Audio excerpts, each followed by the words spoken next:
something like this was right under the city.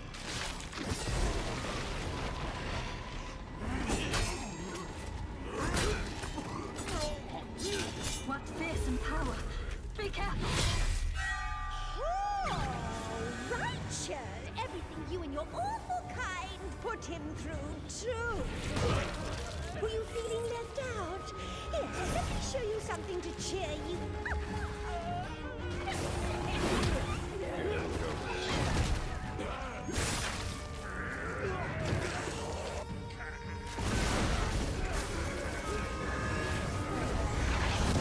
Noise controlling this lightning.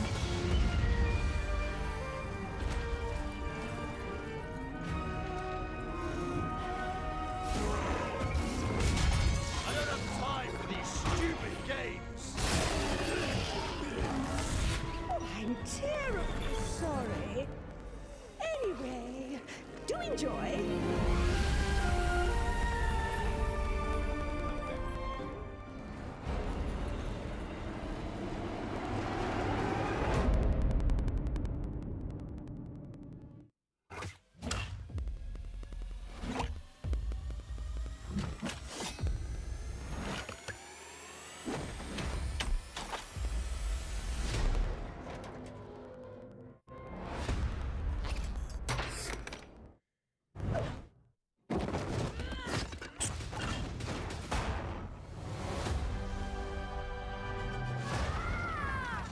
I need to become more than a man.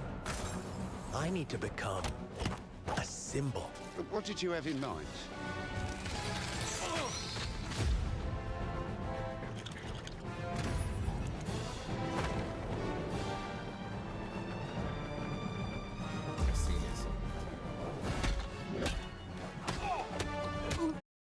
And Raven ninja clans have fought to keep peace, with the Hayabusa clan in the spotlight. But your clan, the Raven clan, has always had a secret motive. Thanks. I owe you one, Hayabusa. Expect heavy resistance from the BDO. We're all counting on you, From the Yakumo. BBL. Gotta watch out for them BBLs, man. They running rampant. Yakumo, just focus on the hostiles for now. Understood. Stop this madness. Stay away from the Dark Dragon Seal. Go back home to your little raven nest. Or die here. If you truly think you have what it takes to slay the Dark Dragon, prove it.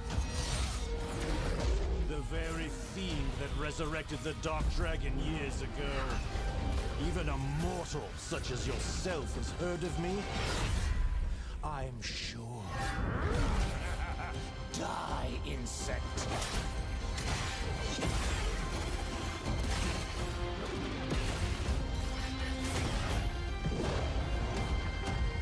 Please, don't kill him. The whole world's at stake. Play it day one with Game Pass. Oh, in October. Target 01 to HQ. Never found a suspect at the scene. Chances are good that it's still in the no one. You better consider it over. Last seen fleeing Tsuneyoshi Shrine. Exercise extreme caution.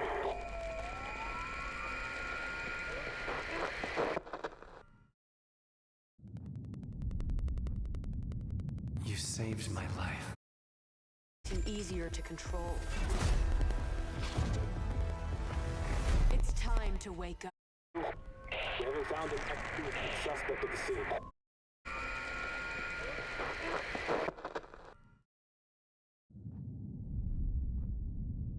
You saved my life and laid claim to my soul.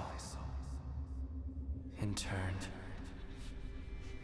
I shall save your souls by claiming the life of your old self. What's that?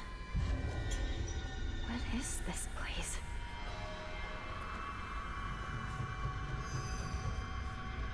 This way.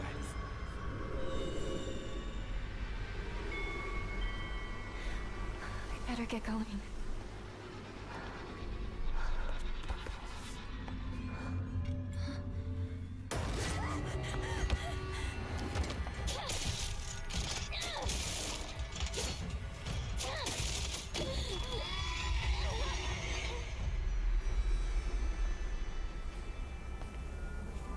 A good day is always an extraordinary day. An extraordinary day is an always good day. With that in mind, today's a bit too extraordinary. So this is where you are. I wondered where you had gone. You need to start getting ready. It's time to say your goodbyes. You're going to kill them. With your own hands. What's going on? No. It's got my home too. The halls, the doors, everything's changed.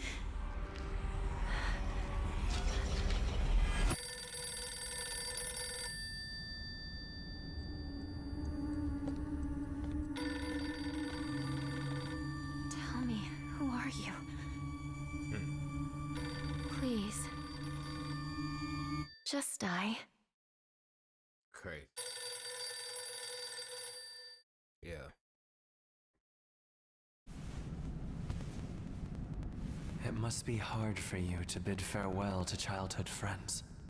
Yes. No. It had to be done. As soon as I could.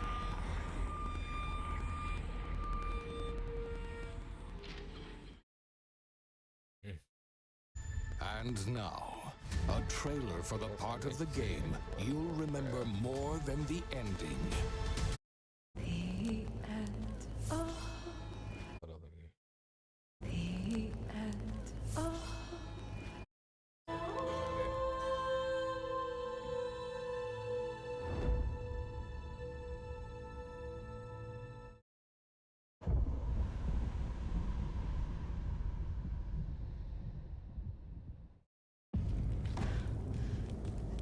The end of the world exists only in our minds.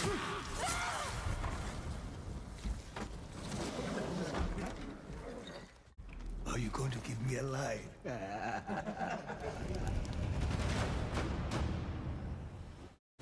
wait.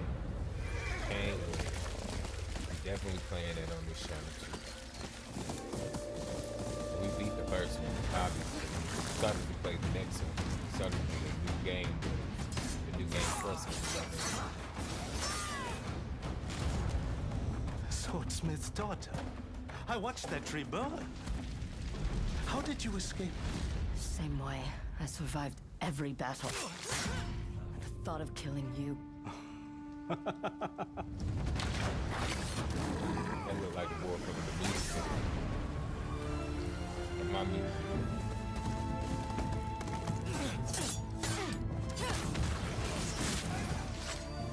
Ruthless spirits, wandering the land, driven by vengeance.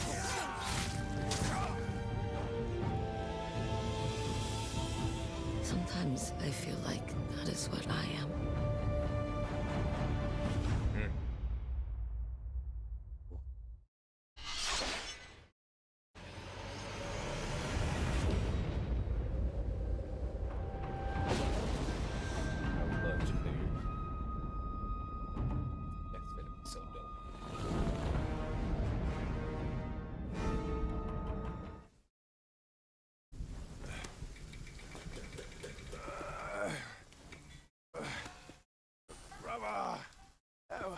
Help me here.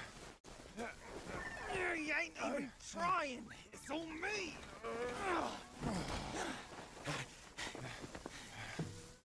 Look at that belly of yours. Where's the mountain? Hey? Falling flat, losing again. Got that, Codswallop. Last will take us back. long as we keep that mountain in her heart. Hey. No scolding, no flogging, life spared. Why risk going back? Let's wait. We've got food on our table and...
Not quite Black Myth, but same, you know, Wukong, shall I say. It's not Wukong, that's exciting.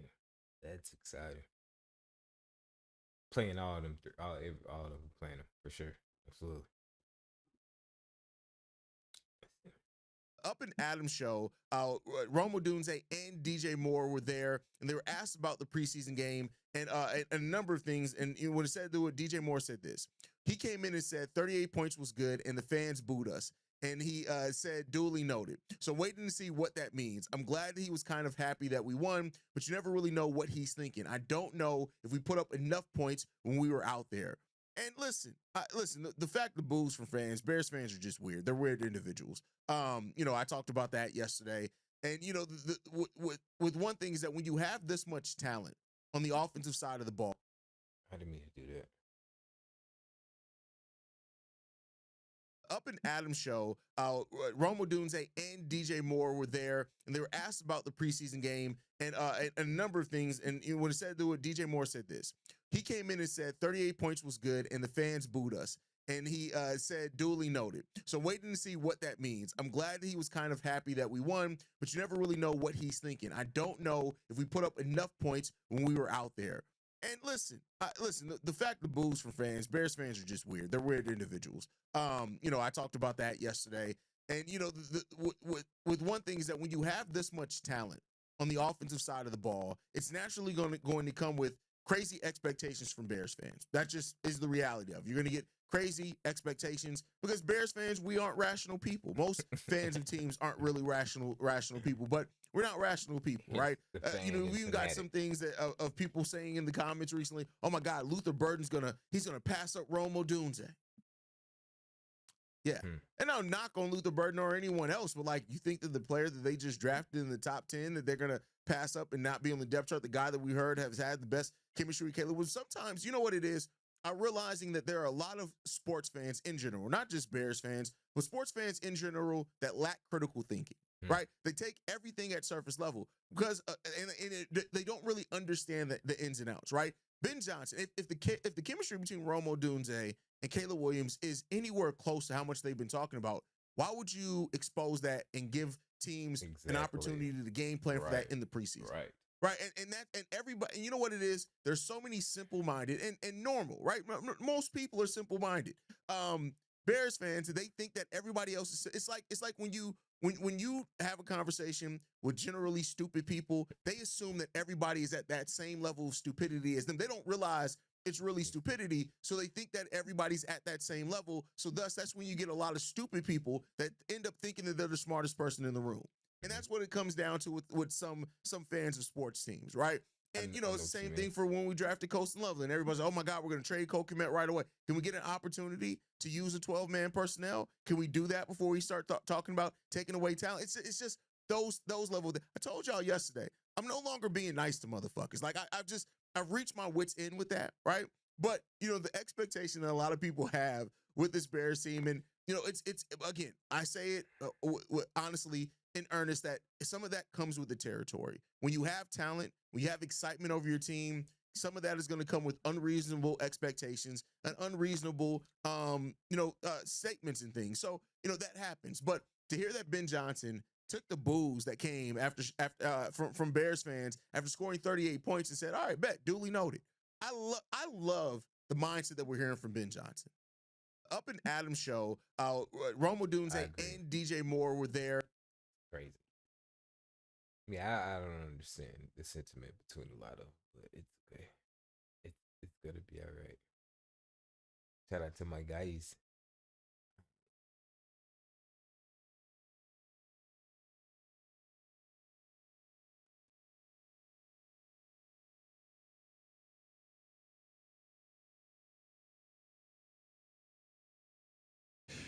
What's happening? Of course, you know it's your boy B-Hot Radio Shout, and as always, I got my podcast partner up in this thing, OG Gangsta Wicked, aka Big Galaxy of Ghetto Mafia. Man, let me tell you something. Hey. This is one of my little partners. I ain't gonna even say your names. I ain't gonna give you no credit. We thought you know what I mean? But all the times when you told me, yeah, nigga, you ain't Tupac. And I used to say, nigga, you ain't do or die. Well, I got do or die with me right now. Do or die, what's going on with it, fellas? AK below zero, what's happening? Big church in the building, man. Hey, fellas, first of all, man, it's good to see y'all moving around out here in these streets again. I mean, videos getting shot and all of this good stuff. Where we at with it right now with do or die, fellas? Let me put it like this. You know when God got his hands on something? That's right. Just go with the flow. Come on now. Man, that's where we at right now. It is, everything is happening. Yeah. From the video to beyond the video, just Keke Palmer kicked in. Like she did it and the song went viral. Yeah. Beyond Keke doing a lot of influence, started doing it. Next thing you know, it just took the song to another level. Crazy. Yeah. Crazy. Yeah, a song that we made 22 years ago. Come on, man. So now it's different generations picking the record up, and they're going crazy with it, and that's why we're here right now. Exactly. What was it like getting together shooting that video for that thing, man? And why did it take y'all so long to shoot the video? You know what? I hate to say at the low that key point sound in like they time, ain't really have much going we on. was gonna rap a lot, so but it's we good. was trying to make a I'd decision sign on it shooting by the the video. label. You know Yeah. what I'm saying? So we never got to that decision, and we just left it at that. But look, what it just, you know what I'm saying? Look where it's at now. So it was meant for that not to happen, for it to happen at this time. Exactly. You know what I'm saying? Exactly. And, Come on. And you know, as far as for the kids, they know the song, they love the song, Yeah. but they never know. When you go generations down, the people never get a chance to see the faces that's connected to the song. Exactly. And we actually getting a chance to connect our face to the song with the kids and all the generations that came before. Exactly. Yeah. And for those who don't know, break down the song, man.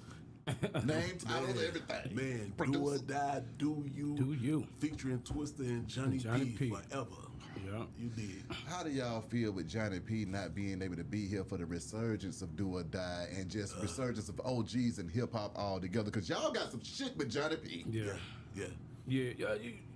It's hard to explain it. You know what I'm saying? But what you have to go off of is, the spirit. His spirit is there. You feel what I'm saying? So you got to go off of, okay, like he goddamn right here with us shooting the joint. Yeah. You know what I'm saying? And once you feel that, then it makes it easier to, you know what I'm saying? Keep it going. To keep it going, because it was crazy, because when we was shooting it was one part, I got stuck. I was like, damn, Johnny ain't here. Damn. You know what I'm saying? And kind of froze up a little bit. That's when somebody knocked my cup over. But you kick back in, you feel the spirit, and you keep it going. Exactly. You know what I mean, as OGs in the game, though, man, the resurgence of the OG in hip hop, coming off of the 50 years of hip hop. How do y'all feel about the OGs taking back over the damn game? It gives the OGs and the young guys a chance to get them across the bridges that need to be crossed, so we can be able to communicate amongst one another. You know what I'm saying? Yeah, because absolutely. if you look at it, when the labels and the powers that be had it, they'll say, these guys too old to be doing this, you know what I'm saying? And the shorty, y'all got it, don't let them take it, compared to us coming together, being able to cross those bridges and just collaborate. I feel that. I feel that. Get in here with. Oh man, I couldn't wait, man. You tagged me in, man. You know what I'm saying? Tag Stone Cold in, man. Yeah. Let me tell y'all something. Ghetto Mafia too, though. I tell a lot of my Atlanta partners this right here, especially the younger partners. Y'all were the first ones I heard really doing snap music. Snap music down here in Atlanta became a big old thing with the D4Ls, with the franchise boys and stuff like this. But that Player Like Me and all that stuff, that was the first snap music I ever heard. Have y'all ever thought about that?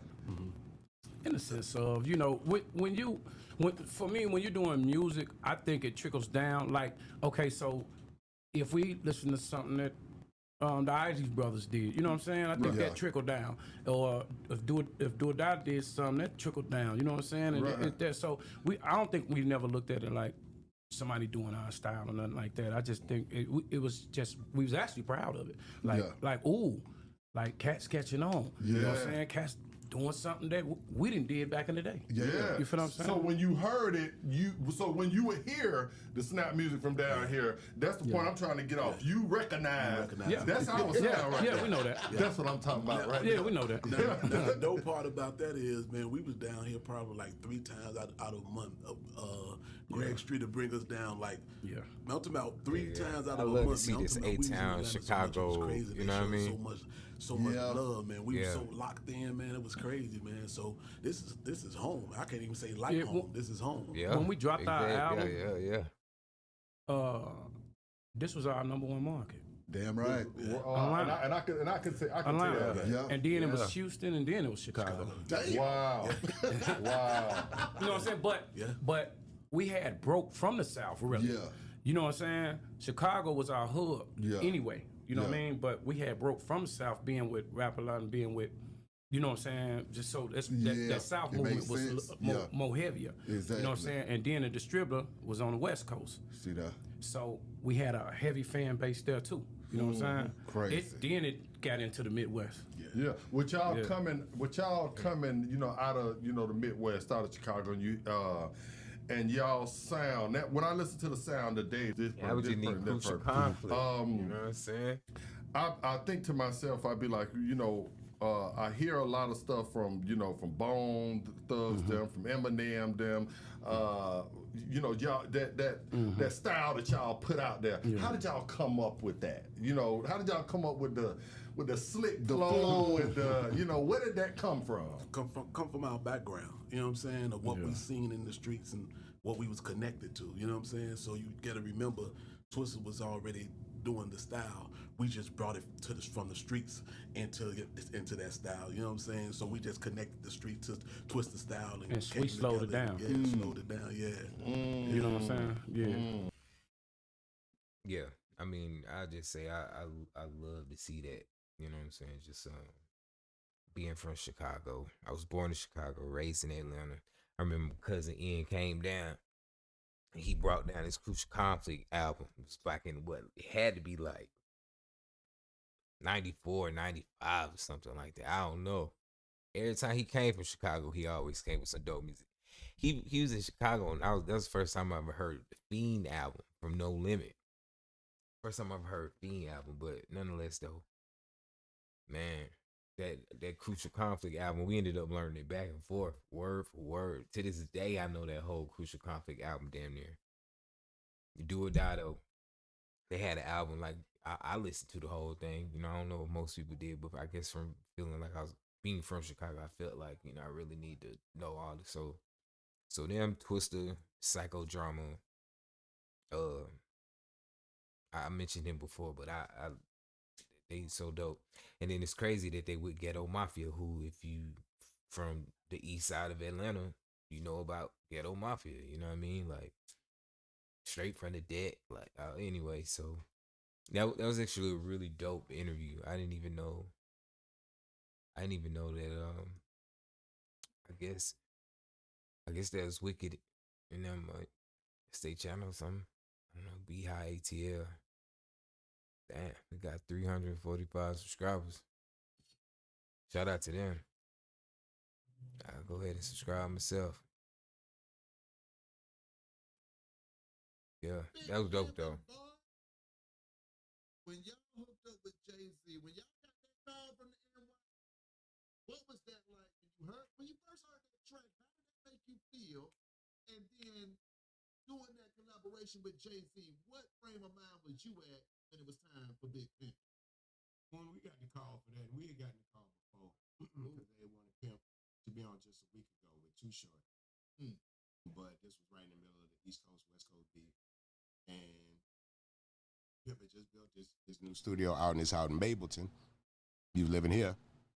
And told Hov, you come on down and we'll do the record. Come to the house, we'll do the record. I was like, well, I ain't leaving the East Coast right now. Pimp was like, well, I ain't leaving the South, so I guess it ain't gonna happen. And it just didn't happen. But it did come back around to us. And for me, like, I don't know nothing about the song. All I know is Jay-Z want me to rap on a record with him. So I'm finna bring the best bars I got to the table. That's all I'm concerned about. And then, so I don't hear the record till I actually get to New York and go in the studio.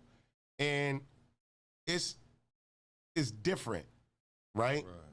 But not different enough. So I went in there and beat that bitch up. And it was literally like we in the room and, you know, they cut on the beat and I hear it. And they got a totally different hook. Like, they didn't have the hook. I put the hook on the record. They had another hook. And he was like, everybody's going to do their own hook. So I did my verse, and that was my hook. And they ended up using it for the whole record. For the whole record. Yeah, and so I did my verse and my hook. Hov left out for about 15 minutes, 20 minutes. Came back, and it was like, you got something? And Guru looked like, nigga, he done. So we just sitting in there talking, you know? And he was like, shit, let me hear it. And he heard it, like, damn, he kind of went off. And then we go through about 2.5 months of trying to convince Pimp to get on the record. Yeah. He finally decides to do it. He's like, I'm only giving y'all 8 bars. I'm not doing no bunch of it. Because I'd already done, like, I think 32. Right. You know, I went, maybe 24. But I went in on that hoe, right? He's like, I'm giving y'all 8 bars. Damn. And ended up being 8 of the most iconic bars ever in history. If you ever been in a room when Big Pimpin' comes on and they get to Pimp part, it's like world karaoke. I done been, no, I'm serious, because I done been to countries that English ain't the third language they speak, right? A lot of people, they don't even speak English. Yeah. And they say that phonetically. They just singing along with it. I've never been in a room where I performed that in any country, any city, anywhere. I just put the mic down at that point. Smoking, pouring up. Keep a leader in my club. Oh, my club in Leatherwood. In my hood, they call it buck. All that brawls at the ball, nigga. and see, that's the genius of him. He tried to be the least involved on the record and became the most important part of the record. Pimp, boy. Wow. Shooting the video, though, Bun, what was that like? So, video is 2 parts. There's Trinidad and Tobago, which is the original setup for the videos. Like, so they call us, right? So the original single was the Mariah record. He had a record with Mariah Carey, and that was the first single they thought that was gonna blow up, and it bricked. It didn't do nothing. So they called, first called like, yeah, we like the song. We'll probably drop it in the summer, be a good summer record. Then next call, yeah, we think we're going to probably move it up a little bit, might come a little soon. Next call, yeah, this is going to be the next single, Next call, yeah, we just got $1 million budget, and we're going to shoot it in Trinidad and Tobago during Carnival. Just all this shit keep going. And I'm like, all right, let's do it. And Pimp like, I'm not going no motherfucking Trinidad, shoot no goddamn video. Because he had just bought a new car. He had a new lady friend at the time. And he felt he didn't want to leave the situation to go do the video. Right. Well, lady friend is actually one of the people that's supposed to be in the video. So they looking for him. They looking for her. I'm the only one to know they together. So they never get him on the plane. They end up doing a reshoot. It's like, well, where is he? Like, he's in Miami. All right, well, let's go to Miami, get this goddamn video shot. We go to Miami. MTV comes on the set. The first rap video on making the video, like the first time. Yeah. And we shoot everything that day. He shows up. And so you see the Benz, you see him, the Benz and the girl. That's how he showed up. Showed up in the Benz with the girl. They get dressed. They come out with mink coats. And it's literally, we on the beach in Miami. It's about 90 degrees outside. They're like, pimp, you really gonna wear this mink coat? Like, yeah, Jay-Z's like, you nigga, you know it's hot out here. Pimp looked at him and said, man, TV ain't got no temperature. Come on now. You know what I'm saying? And walked off. And Jay-Z looked at me and was like, your brother's a motherfucking star. Like, that's the only way they ever spoke about Pimp. Because he never jumped when they called. He never just jumped. Like, if I'm busy, I'm busy, my nigga. Yeah. If you busy, I'm busy too. So what it is, they couldn't do nothing but respect it. And then when he showed, and see, I'm a very reserved person. Right. So I make a lot of money, but I don't necessarily look like a lot of money. Yeah. My money look better on my wife and come on. house. So that's typical with my money. With you. Right. So I show up, you know, very casual. You know, I ain't got no bunch of jewelry and shit on. Right. And Pimp show up with the chain and the watch and the car. And the bank on. Right, so they thinking Pimp finna show up like me. Pimp showed up like Pimp. Right. They looking at Pimp, looking at me like something ain't right. Yeah.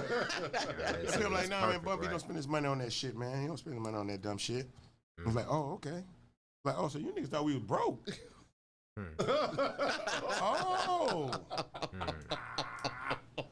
Oh, because he ain't got there yet. Right. Okay. And I'm wearing regular shit. I'm wearing regular shit. Nothing about me screams paid. Right. Like, you know. Right. That's what he does. Same thing. Nah, I don't do that because I ain't got shit with.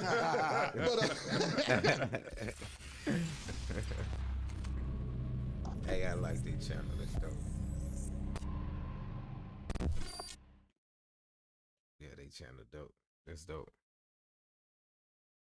Okay, I ain't even know nothing about that. Why y'all ain't never tell me about that channel, Shot? I ain't know nothing about that channel. Though.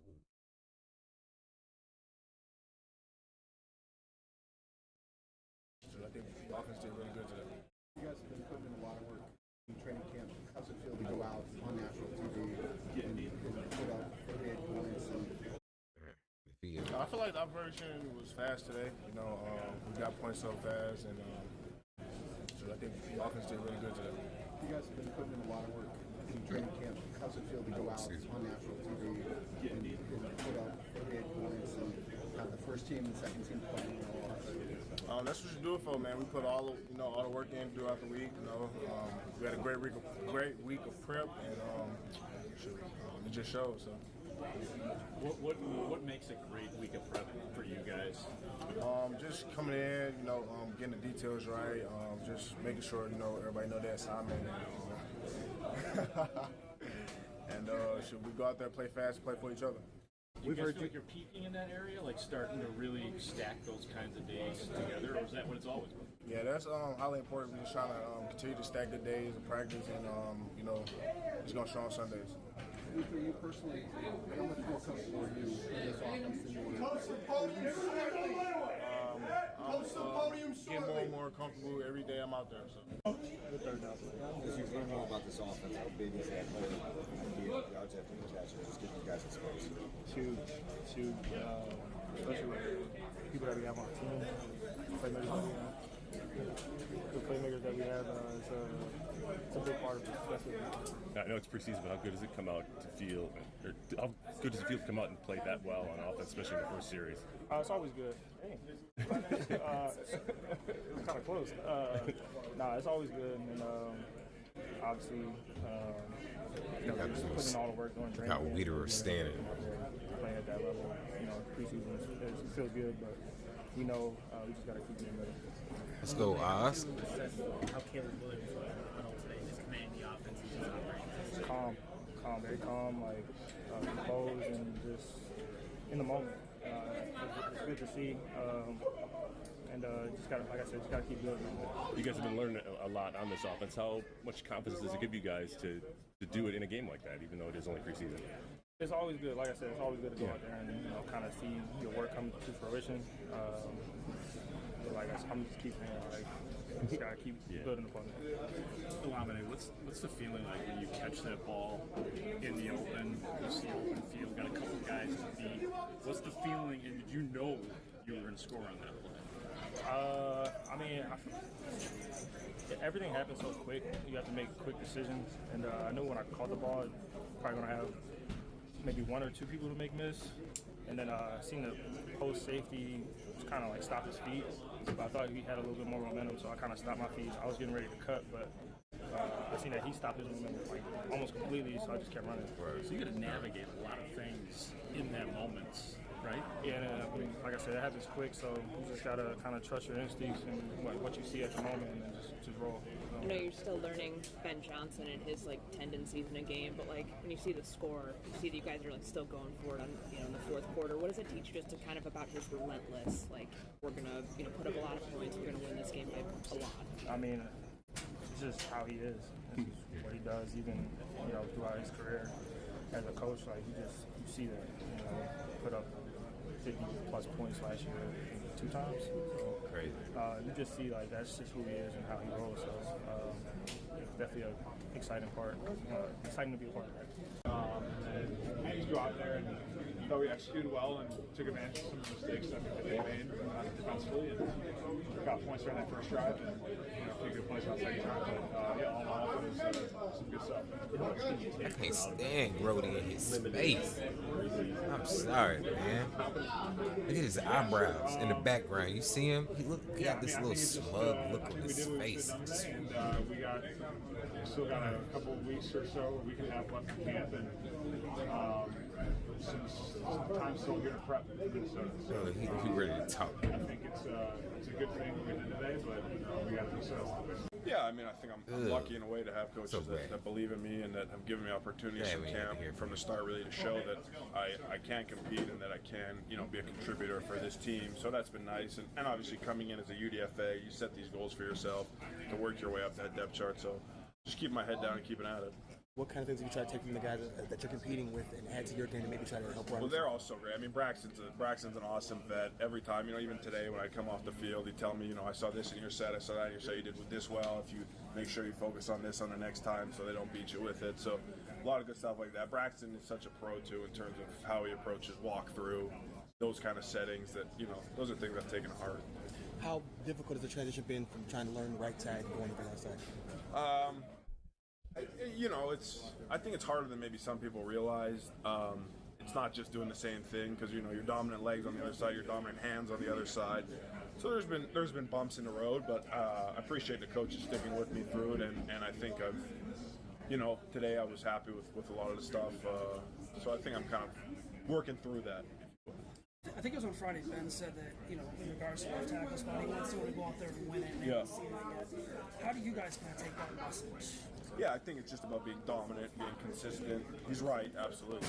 That's what you want, especially out of your left tackle, being in such a blindside position on the offensive line. So just taking that to heart in the run game, really imposing yourself. I think that's where you can have the chance to make splash plays. And then in pass protection, it's almost better if they don't notice you. So yeah. And did you guys take that into that Buffalo joint practice? Maybe you and Brax, the other guys competing. Yeah. I feel like it's like motivation. Like, okay, coach said that. Yeah, for sure. I mean, I don't know if necessarily him saying that. We knew that already. That was been made clear to us since the start of camp. So, and we realized the joint practice, preseason games are, very important in terms of their evaluation. So, yeah. In a row, you made your presence felt, man. How did it feel to come out there and have another big game? It was exciting. I'm just appreciative of my teammates and my coaches giving me the opportunity to showcase my talent. So if it wasn't for the big boys up front and my receivers and my tight ends getting blocks for me, I wouldn't be able to do half the things I do. Talk to me about that first touchdown, the short yardage, I believe it was, and you showed a little bit of power tonight that I don't know if you've shown consistently in the past. How does that feel to show that part of your game? It feels good to just drop your shoulder and run somebody over. So Coach also talks about being physical. So I took that to heart. There's been a couple opportunities over camp and the last game where I wasn't necessarily the most physical runner, so I tried to make sure that I was aggressive and physical when I played today. Did you come into the game knowing you would get that kind of workload, or did it kind of adjust after Deion? I was a little surprised by the amount of work, but it was just another opportunity to play. So how does that feel, knowing that you did what you did when you weren't expecting to maybe have that many reps today? At the end of the day, this is preseason. Everyone's fighting for a spot, and everyone's trying to make their presence known. So whether it was going to be one play or 40 plays, I don't know how many plays we had. I had to do my best to just make sure that I did my job to the best of my ability. What's the next step for you in your career, or as a player, in development? I still need to get better in pass protection. I still need to try to get back to running as aggressive as I was running last year, but it's coming along week by week. A good idea. Them Bears gonna be a problem this year, bro. Oh. I don't think y'all get it, y'all. I don't get it. Ooh, scratch my back. So good. Give me a second. I'll be right back. Pimp.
He back up.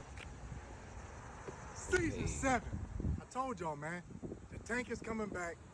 The comeback is going to be legendary. It's going to be the most epic season ever. Season 7, man. Comeback. Let's go.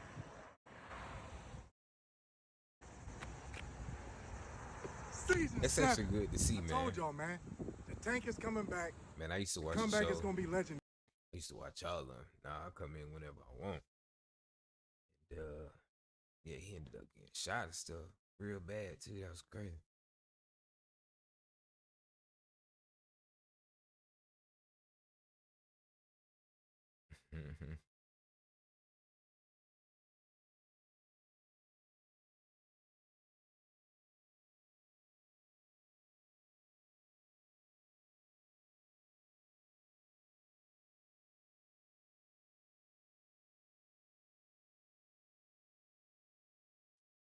That's cute.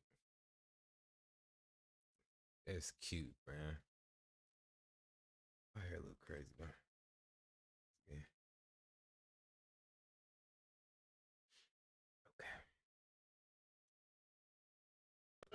Now I want y'all to pay attention to Ben Johnson because this is our new coach, okay? Okay, we got 3rd and goal right here. 3rd and goal. A little screen pass, they don't get it. Cool. 3rd and goal. Should we kick the field goal? Nah, not Ben Johnson. Not Ben Johnson. Talk to him. Talk to him. Come on, nah, we going for this. Tell him, coach. Tell him. Yeah, come on, man. Yeah. This is preseason. 4th and goal, and he's going hard in that microphone set, saying whatever he's saying. Now here goes 4th and goal. They go for it. They used to do this on the Lions. Let's see. Now on the Bears. Oh, who we got? Oh, great pass. 4th and goal. Got the touchdown. We don't need the 3 points. We'll go pick up the 7. We'll go pick up the 7. Look at all them Bears fans in them stands. Oh my gosh. And it's only preseason. Great job, Ben. Great play calling. Tyson Bagent, a stud. Bagent is a stud. If they started him week 1, I would not be mad. The only yeah, he lost me with that, but yeah, that was dope. I don't think y'all ready for what we doing this year. I say that every year, but this year different. I think this year gonna be different.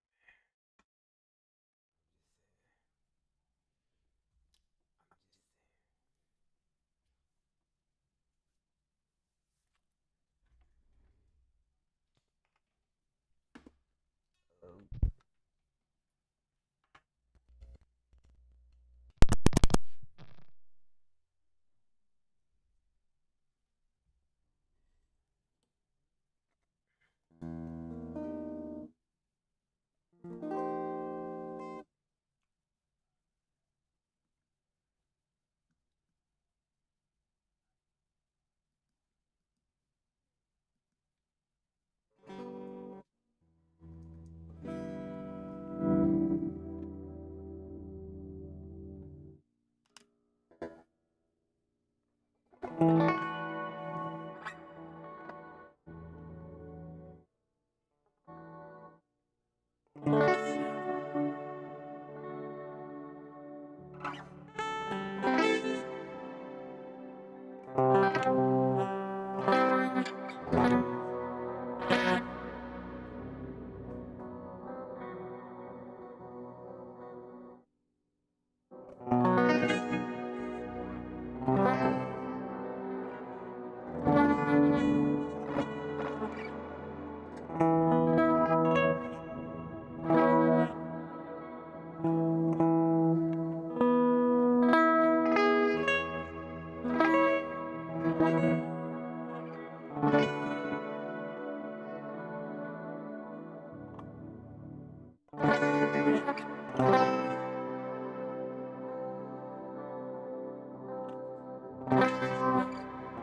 got to say shout out to the homie.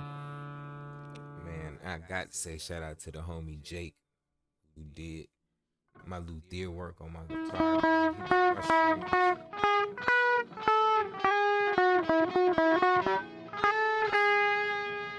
Got these things sounding crispy. They look crispy.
shit sounded amazing.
Why am I acting like I can't find that shit all of a sudden?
What the hell I just do?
My good friends, I'm all over them.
old school A-Town shit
trying to get it.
So JJ McCarthy get to go out there and cry and shit, but ain't nobody gonna say nothing about that. He just went outside and cried. Caleb lost the big game and cried. You